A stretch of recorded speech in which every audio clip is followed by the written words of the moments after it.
Revelation 9:12 then says, one woe is past, and behold, there come two woes more hereafter. And so now we get to the second woe, or the sixth trumpet, beginning in Revelation 9:13 through 15, which says, and the sixth angel sounded, and I heard a voice from the four horns of the golden altar, which is before God, saying to the sixth angel which had the trumpet, loose the four angels which are bound in the great river Euphrates. And the four angels were loosed, which were prepared for an hour and a day and a month and a year, for to slay the third part of men. Okay, so the second woe, or the sixth trumpet, is the revelation of four of God's angels who have been prepared to slay a third part of men. And again, the trumpet judgments have transitioned from the earth and the cosmos directly now to mankind. And just like a third part of the grass and the trees and the seas and rivers, the sun, moon, and stars were smitten, so will a third of all mankind be accomplished by the death angels who are prepared, it says, for an hour and a day and a month and a year. And so these angels went through a year, a month, a day, and an hour of specific training for this task. And no wonder, because when you consider the population of the world, even today, numbers of dead will be astounding by these four death angels, these four angels who mete out the judgment of God. Today we have over 8 billion people on the planet. 8 billion people and growing. Now, many will die during the tribulation, but it won't be a majority, because a majority will take the mark of the beast. Right? And so they'll live through that. Many will die by the famines, the world wars. Some will die, but many will live, and others will die in the wars, the famines, during the Great Tribulation. When a third of all the trees and grass are burnt up during the trumpet judgments now, too. As the trumpet judgments begin, we get more people dying. And so many people will die as that fire rains down from heaven upon men during the wrath. And, in that first and second trumpet and third trumpet, all those trumpet judgments.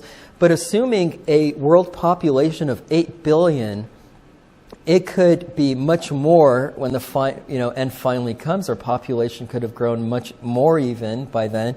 And so the four death angels will slay a third part of all men. If those numbers hold up to just what they are today, that would be 2 to 3 billion people or more, depending on the population at the time, will be killed by these four death angels. Yet 2/3 will still remain of what's left, to face the final woe. And so we're just going to keep getting, God's population control instead of the New World Orders.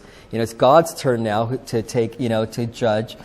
And so it says that not only is it these angels, but there's a massive number of an army of horsemen who rode in, or who will ride in with the four angels. Revelation 9:16 says, and the number of the army of the horsemen were 200,000, and I heard the number of them.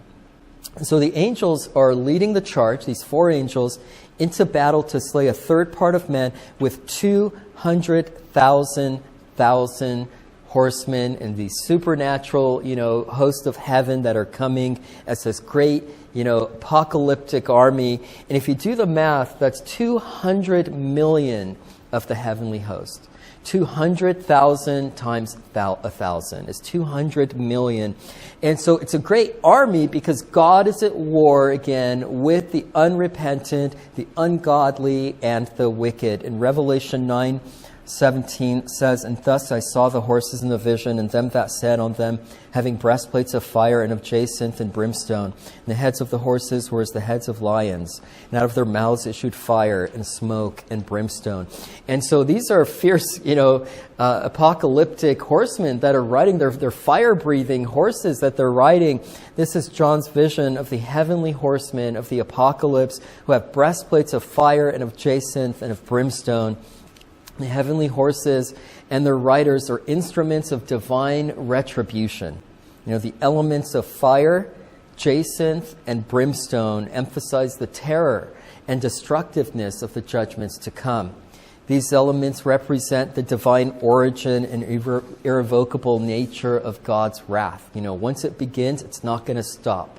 There's no getting out. Once the trumpet is blown, that's it. It's the end of the world. It is evident that the fire represents everlasting destruction on their breastplate. The fires of hell of these horsemen and those about to be killed by these angels won't only experience the terror of death, but also the eternal torments of hell. And jacinth is a gemstone that is usually an orange-red color, again, like the color of fire, representing the intensity and ferocity of God's judgment. So everything that these guys are wearing, it's just screaming hell and death and fire and brimstone. I mean, we're full-fledged into the wrath of God, right? And so the final element on their breastplates is brimstone. So we have fire and brimstone, which puts us in mind of what happened to Sodom and Gomorrah, right? Remember, we talked about in Revelation chapter 7 how much of a parallel there is to God's fiery judgment upon the earth to what he did in Sodom and Gomorrah with the Sodomites and the LGBT pride and all of that, right? That's what we saw. That's what we're going to see. Again, it's a picture, it's a foreshadow of what we're going to see. The whole world has become Sodom and Gomorrah. We're living in the days of Lot. We're living in the days of Noah. And so right prior to the end, it's going to look a lot like Sodom and Gomorrah in the USA, in the globe, and all over the world. It's going to be everywhere. It already kind of is.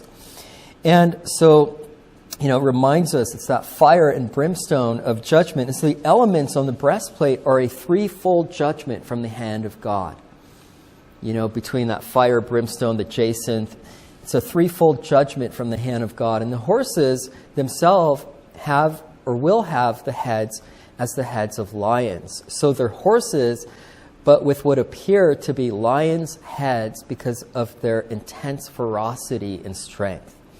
They're also fire-breathing horses, as fire, smoke, and brimstone proceed out of the mouth of the horses as they ride in battle to conquer the earth. And so there's no escaping the wrath of God once it begins. Between these supernatural locusts, between utter and complete darkness, and between these four angels and a heavenly host of 200 million coming to slay men, I mean, there's just no escaping.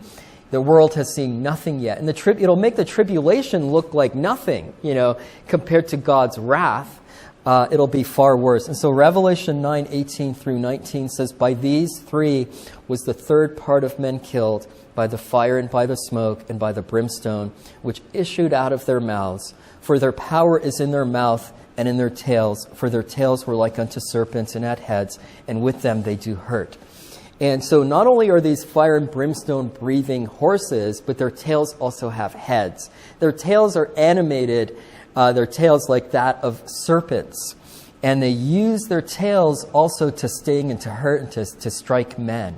And so these are formidable, beings. And it says that a third part of men are killed by the angels, the horses, and the horsemen. If the world wants population control, here it is.